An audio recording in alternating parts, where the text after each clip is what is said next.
તો ચલ, એ કે 10 પ્રશ્ન પૂછું. તું ક્યાંથી આવ્યો? તમારી પાસે. ક્યાંથી છૂટો પડ્યો? તમારે ત્યાંથી. તું કોણ છો? હું તમારો. તારું કર્તવ્ય શું? આપની સેવા, સ્મરણ ને સત્સંગ. હવે 5 તું મને પૂછ. પણ બોલો કે પેલા શરત તો નક્કી કરો, પછી આપ એવું માગો ને મને નો. તો કે તું નક્કી કર. એ કે પછી માન્ય રાખવું પડશે. એ કે હા. એ કે જો પ્રભુ, હું હારી જાઉં ને તો તમે મારા, હું હારી જાઉં તો તમે મારા, અને તમે હારી જાઓ તો હું તમારો. ઠાકોરજી કે પ્રશ્ન પૂછતો જ નહીં.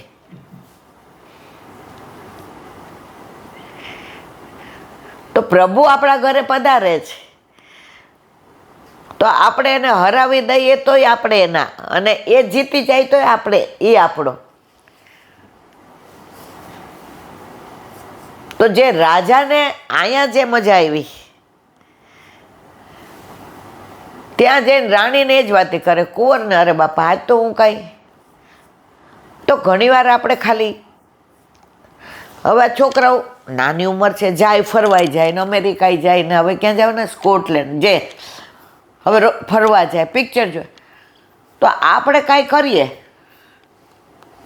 તો ઠાકોરજી રાજી થાય. મારી માના હાથનું જો, મારી માના હાથે નથી થતું તો મસ્ત શાક ને દાળ ભાત ને ભાખરી નો થાય કાંઈ નહીં. કેવો માનભોગ બનાવ્યો મારી માએ.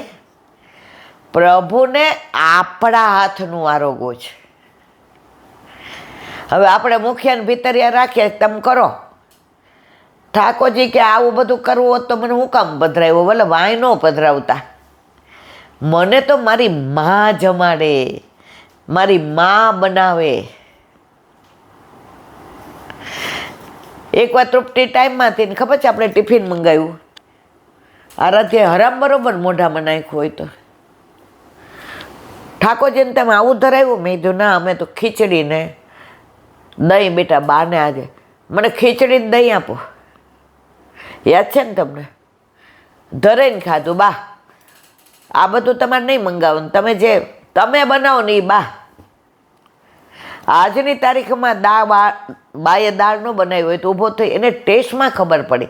જો લૌકિક દીકરાને પણ પોતાની માની, પોતાની બાના હાથનું ભાવતું હોય મારા વાલા, તો આપણા ઘરે આપણા માથે બિરાજતા આપણા ઠાકોરજી ખીચડીને નથી જોતા. ખીચડી કોણે બનાવી છે, કેવા ભાવથી બનાવી છે, કોના માટે બનાવી છે. એક વૈષ્ણવ ઘરે, આપણા ઘર ઠાકોરજી નહોતા ને 40 વર્ષ પહેલાં, તો સાંજે અમે ગયા. હવે એને શું કામ હતું મને યાદ નથી કંઈ. હા, શ્રીનાથજી ગયા હતા એટલે એણે સુગંધી મગાવી હતી. એટલે મેં કીધું મારા રસ્તામાં જ આવે છે ને મારી પાસે કાંઈ નહીં, ઠીક છે હું દેતી જાઉં. મને કહે બટા મેં એક તો મંગાવ્યું ને વળી પાછું તું. મેં કીધું મારા રસ્તામાં જ આવે, તમે ચિંતા કરો માં. અને સ્કૂટર ઉપર હોય, ગાડી ઉપર બને તો 2 મિનિટ ઊભું રહેવાનું જ. એટલે મારે વરસાદ આવતો જ સેજ મોડું થઈ ગયું, એટલે હું ગઈ એટલે સેજ અમસી પડે હતી. હવે એણે ભેળી બનાવી હતી, ભેળી. અને મને એમ છે કારેલાનું કે ભીંડાનું ભરેલું શાક હતું. એટલે મને કે ઈલાબેન આજ તો. મેં કીધું ના, મારે ઘરે હજી જઈને બનાવવાનું, મારા છોકરાઓ રાહ જોતા હોય. અને ત્યારે આપણે એવી સ્થિતિ નહોતી કે આપણે મહારાજ રાખી શકીએ. મને કે આજે મારે હમ કાંઈ. અને ભૂખ તો મને એવી લાગી હતી, કારણ કે 7:45 થઈ ગયા, તો ઓફિસમાં હિસાબ મળે પછી નીકળાય. તો એમણે ભેળી, દૂધ, શેકેલો પાપડ ને શાક આપ્યું મને મગર. એટલે મેં કીધું સુશીલાબેન આ ખીચડી મને કે કેવી લાગી બેટા? મેં કીધું મારો વાલો બહુ પ્રેમથી. પણ ત્યારે આપણા ઘરે ઠાકોરજી નહોતા બિરાજતા. મેં કીધું કેવી રીતે બનાવી? તો એ મને કે ખીચડીની જેમ ખીચડી. આને ખીચડી તમે કહો, અમે ધરાવીએ એટલે ભેળી કહીએ. મેં તો આજે આ ભેળી જેવો સ્વાદ છે, ખીચડી જેવો નથી. મને કહે ગાંડી તને બોલવાનું એટલે બોલવાનું. મેં કીધું ના પણ મને કહો. પછી એણે મને સમજણ પાડી. મને ત્યારે ખબર પડી કે આપણે ઠાકોરજીને ખીચડી આવી રીતે, એ કે બેટા ખીચડી પલાળી રાખવાની, પાણી ઉકળે એટલે પધરાવી અને થોડુંક દૂધ અંદર પધરાવવાનું. કારણ કે ઠાકોરજીને પાણીમાં શું કામ ને એટલે આટલું દૂધ પધરાવવાનું. થઈ જાય ને એટલે આટલું બધું ઘી પધરાવી અને કુકર બંધ કરી દેવાનું અને થોડી વાર ગેસ ઉપર રહેવા દેવાનું અને પછી ખૂબ હલાવી અને ઠાકોરજીને ધરાવો ને ત્યારે આટલું ઘી. મેં કીધું અમે તો ખાલી સીટી વગર, મને કે એ બધા એવું જ કરતા હોય, પણ મને મારી દાદી ધરાવતા હતા ને એટલે ખબર છે કે ભેળી આવી કરીને આમ ધરાવાય. તો ભગવદીઓ પાસેને આ બધું શીખવા મળે, પ્રભુના તત્સુખનો વિચાર. વલ્લભભાઈ ગાંડા છે, એણે કીધું નિવેદનમ તુ સ્મર્તવ્યમ સર્વથા તાદ્રસૈ જન. તો આપણા ઘરે પ્રભુ પધાર્યા, દૂધ મિશ્રિત ધરાવતા હતા. આજ્ઞા દૂધ મિશ્રીને, કારણ કે નોકરી, હાડા હાથે જવાનું, છોકરા નાના ટાઈમમાં થાય, જે પરાણે પધરાવી દીધા હતા એટલે બે ચાર તો પાછી બોલતી હો. મને વાલા અમને હજી વાર હતી ને આપે અમને આમ તેમ મજા નહોતી આવતી. મને મહિનામાં નોકરી પ્રભુએ VRS લેવડાવી દીધો. 2 મહિનામાં ટાઈમે જતો રહ્યો. જે છોકરો અનુકૂળ નહોતો એ અમેરિકા વયો ગયો.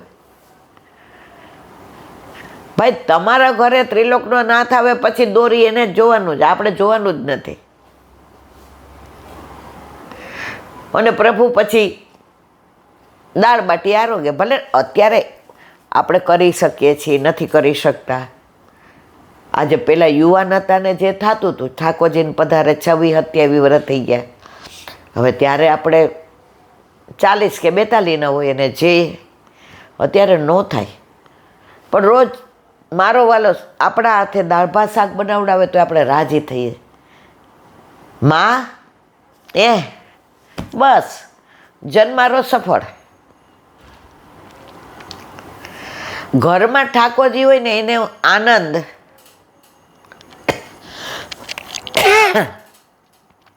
જેના ઘરે હોય એને ખબર પડે.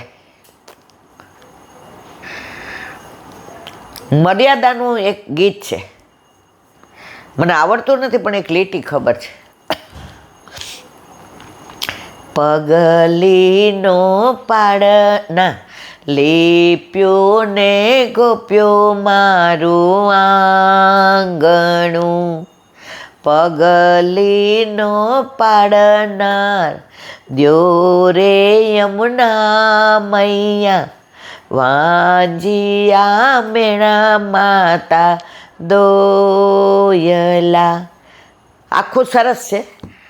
તો હું તો મારા પ્રભુની રીતે જ એવું બધું જોઉં છું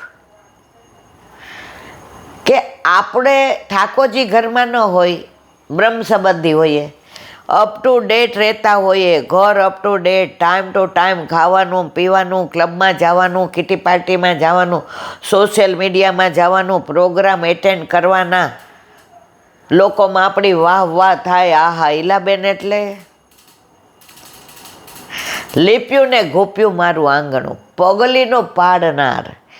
પણ એ ઘરમાં ઠાકોરજી નથી ત્યાં સુધી વાંજિયા મેણા દોયલા. લૌકિક દીકરો તો આ જન્મ પૂરતો,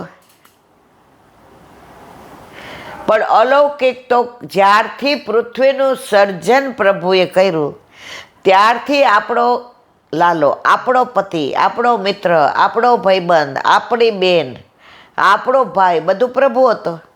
અત્યારે છે ને પછી હશે. તો જે ઘરમાં ઠાકોરજી નથી ને અલૌકિક વાંજ્યા.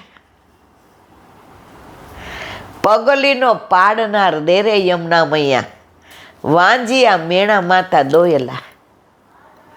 ઘણાને પૂછે તમારે ઘર ઠાકોરજી બિરાજે, એટલા હસીને પ્રેમથી આ પાડે.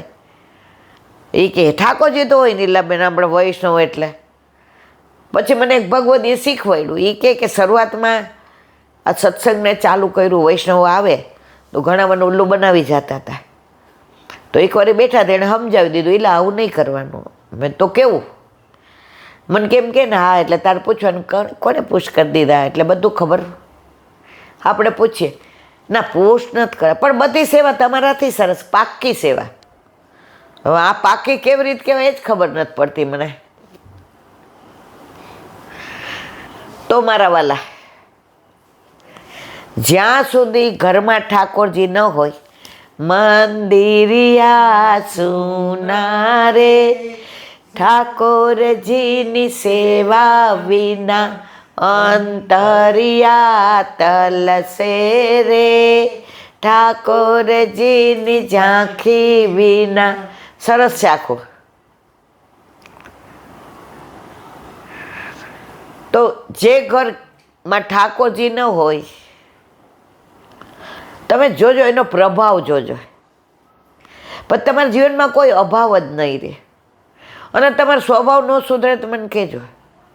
આજે જે કીધું કે જેના ઘરે ઠાકોરજી આવે ને એમાં આટલા એ કહે કે ચેન્જ આવે, પરિવર્તન આવે.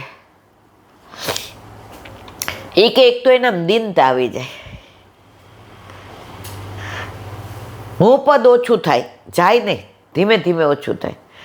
બીજું એનું હૃદય કોમળ બની જાય. એ કે કેવી રીતે? તમારા ઘર આગળ કોઈ છોકરું સાયકલ ચલાવતું પડી જાય, હવે એ છોકરું શાકવાળાનું છે, હવે એને લોહી નીકળ્યું, તો પહેલાં તમે નોકરને કહે જાને એને તું દવાખાને લઈ. હવે તમારું હૃદય આડું થાય, તમે અપરસમાં છો એ ભૂલી જાઓ બધું. એને ખોળામાં લઈને તમે તરત જ હળદર દાબી દેશો અને તેલને પાણી પાઈ દેશો, બહુ વાગ્યું નથી ને તને. ત્રીજું, તમને દેવાનું મન થશે, લૂંટાવાનું. કારણ તમારા ઘરમાં આવ્યો છે કોણ? નંદ ઘેર આનંદ ભયો. તમે નંદ ઉત્સવમાં જોજો કોઈ આમ લેતા જ નહીં હોય, બધા ઉડાવતા જશે, લૂંટાવતા જશે. તમારે લૂંટાય એટલું લૂંટો. તો ઠાકોરજી ઘરમાં આવશે ને પછી તમને કોઈનું લેવાનું મન નહીં થાય, દેવાનું મન થશે. અને પાંચમું, તમને એવી રીતે દેવાનું મન થશે કે તમે જમણા હાથે દ્યો ને તો એ ડાબા હાથને ખબર નહીં પડે. આ બધાય ધીમે ધીમે તમારામાં ફેરફાર આવે. સમજી જવાનું ઠાકોરજીએ તમારા ઘરમાં હવે પગલી પાડવાનું ચાલુ કર્યું છે. પગલીનો પાડનાર દેને યમુના મૈયા. હવે પગલી પાડવા માંડ્યા. છોકરું ચાલતા શીખે ને, બા દાદા હોય, ફઈ હોય, કાકા હોય, આમ ઊભા રહીએ, ઊભું રાખે દિવાલ સામે, આવ આવ આવ આવ આવ, ઓલું આમ દોડે. બા દાદા દોડી ઊભા થયો, એને પડવા ન દે. તો આપણા ઠાકોરજી આપણને સંસારમાં પડવા ન દે. હો, ઓલું હિન્દી પિક્ચરનું ગીત છે,